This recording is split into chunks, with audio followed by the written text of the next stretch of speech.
Brilliant scholars, historians, and academicians tell us and teach us that it is actually self-evident that Hitler in 1940 would have assumed total one-man leadership of the whole of Europe, and then by extension around 1942 to 43 he would have assumed the leadership and the control and the running and the governance of the whole earth. The mighty military German power, superior air power, U-boat speed, and his brilliant generals had all delivered the whole earth at his feet. Who stopped Adolf Hitler from conquering the world in 1940?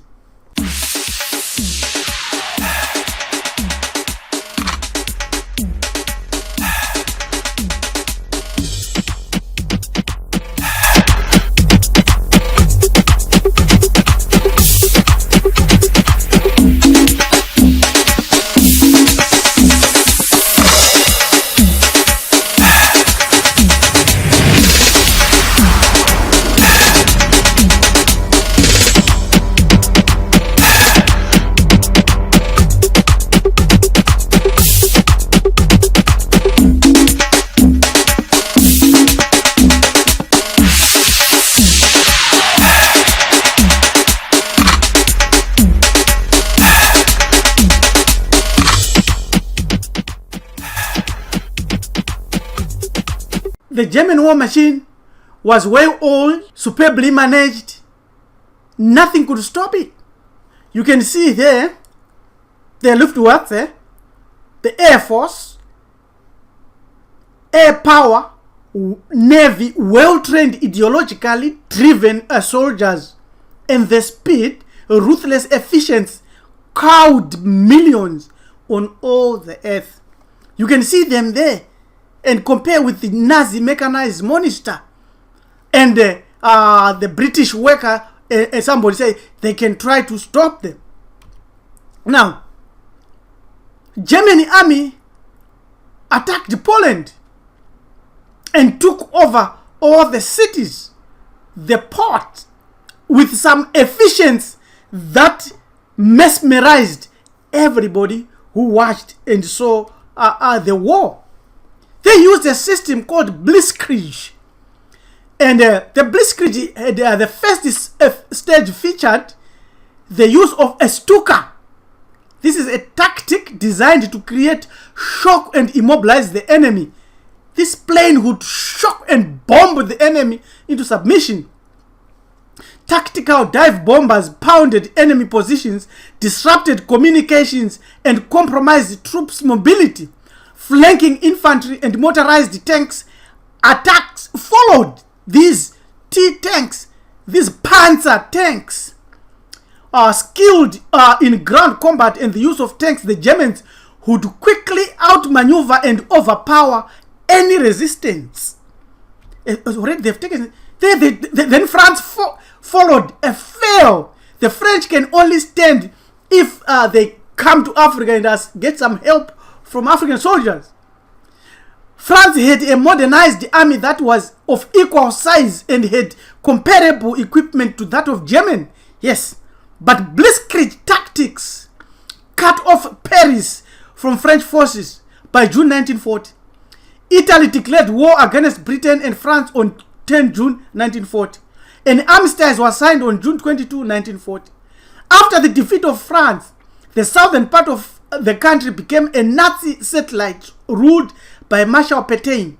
British forces destroyed the French navy to prevent it from falling into the Axis control. The Axis, these were the Germans, the North Sea, and now we see another group of countries falling. Belgium, Netherlands, all those started to fall. This is in Netherlands. Records of war history, block spot. Yeah, that's where you can find them. There's a dead Holland man there, and the German came in, took over, controlled all these countries, and when they cut off France into half, driving a wedge there at a place called Dunkirk, we hear that a miracle from God occurred, or a well-crafted scheme manifested itself. German army advanced into France. The British committed massive troops and equipment. They lost the battle in France. The German military was just about to wipe the whole British army, plus equipment and everything associated with the British. But Hitler ordered his troops to cease their fire. This was followed by an enormous evacuation of soldiers across the North Sea from the town of Dunkirk into England. The Germans watched as the British evacuated under their silenced guns and mortars. It is said that many German generals wept. But to the British and to the whole world, this was a miracle. Was this a miracle?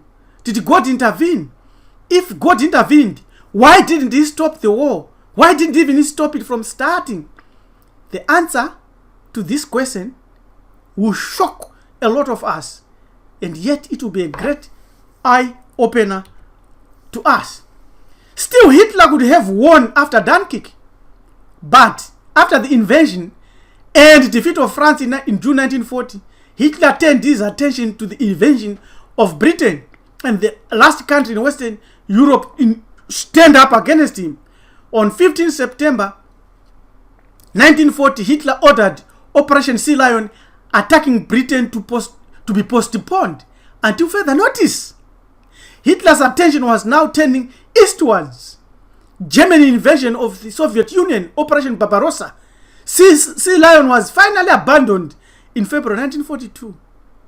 He had Britain on its knees. But why did he stop it? You can see this image here of Göring, who is the sixth from your right, and other German officers looking out across the English Channel towards Dover on 1 June 1940. This was the closest they could get to invading England. But Hitler stopped it. Who stopped it? Why? To cut off Britain, the generals, Field Marshal von Rundstedt, von Bock, and List proposed a North African campaign. It began in June 1940.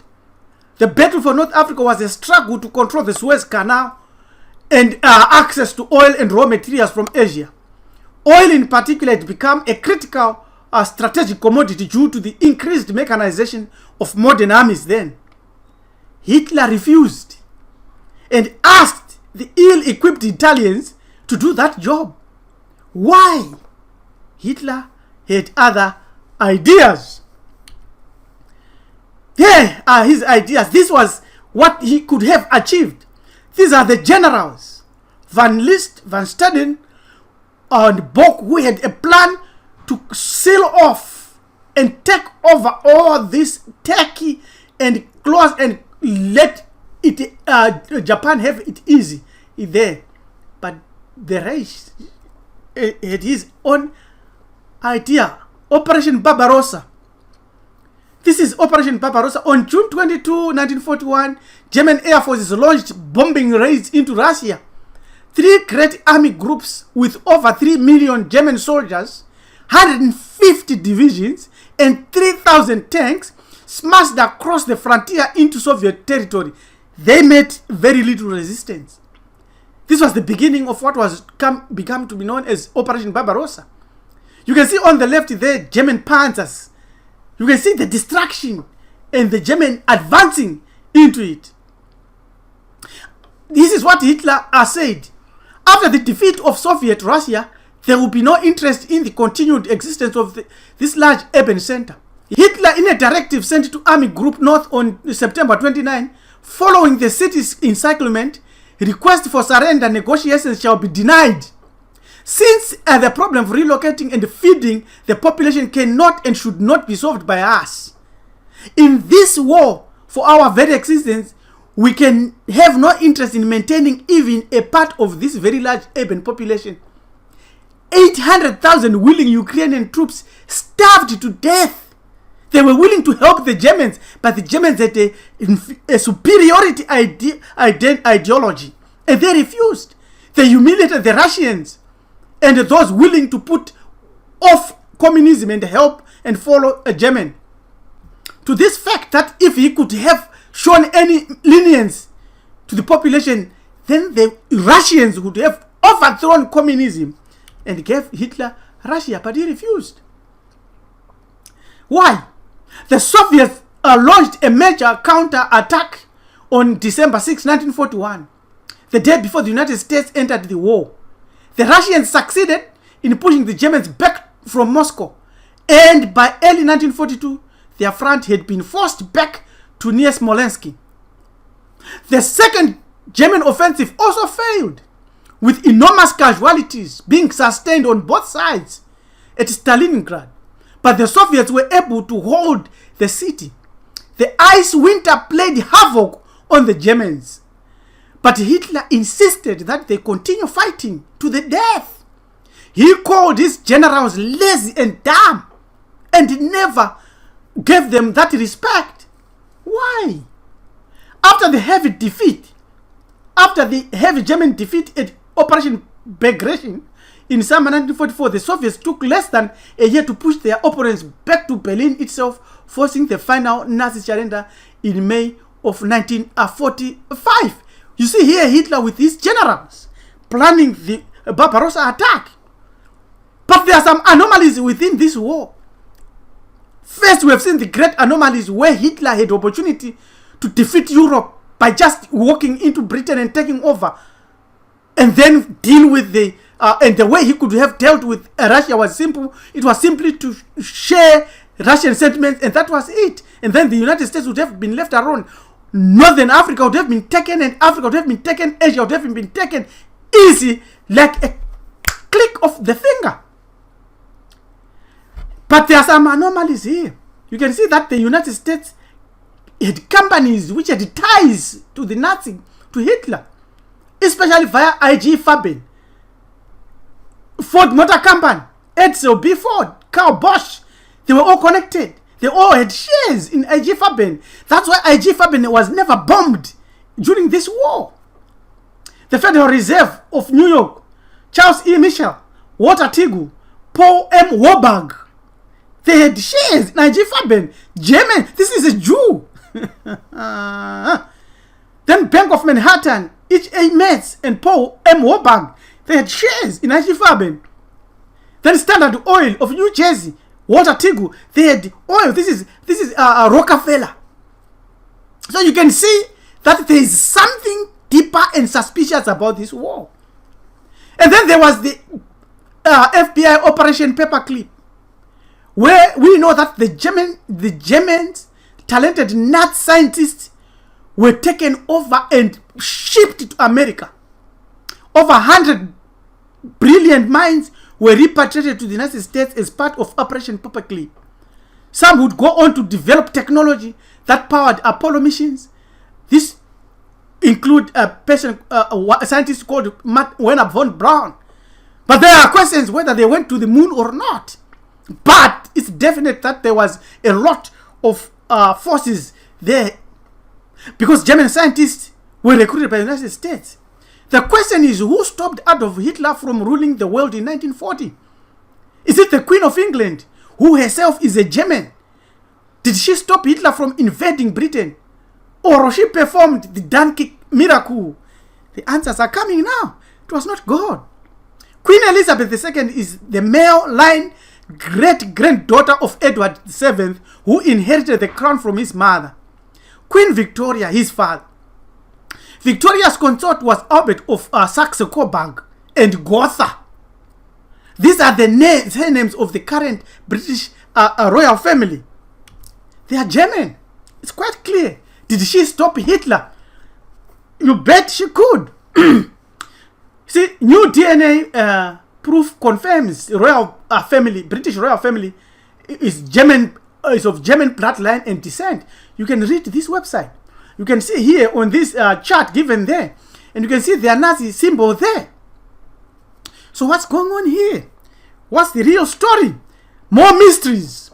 The FBI tells us that Hitler did not die, but fled to Argentina in a stunning admission.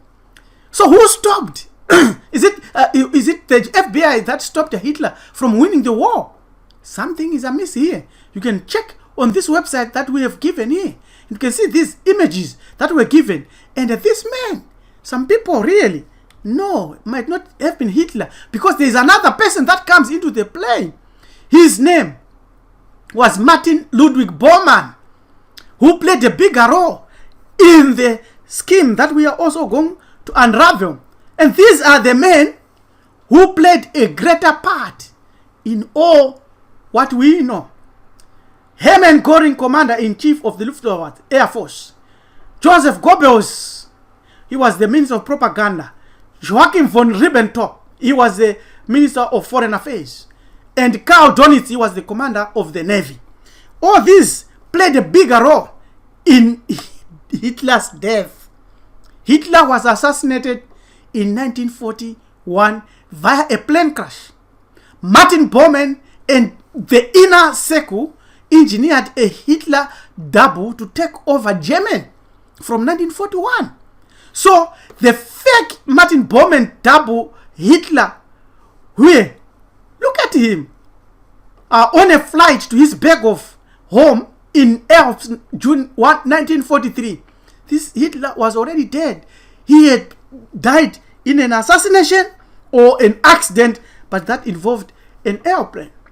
So the men that took over and made all those decisions might either have been a false Hitler or the actual Hitler controlled by the Queen and the others, or it was the false Hitler making those errors. There are powerful, sinister forces controlling and influencing all politicians, financiers, industrialists, and entrepreneurs on the earth.